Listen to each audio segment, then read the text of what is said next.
Today we'll be showing you Ontro's adversarial dialogue tool.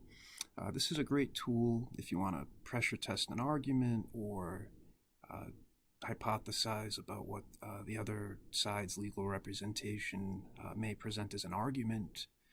So the case that we loaded here involved a hockey fight, and I'm just going to make a very brief statement that the defendant's the one who started the fight.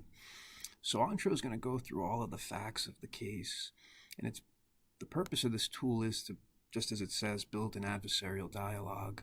So as you can see, even with just a short statement, it's making a very strong case for the counter argument, multiple points of views, being able to also dive into the document and see where those points are coming from within the document.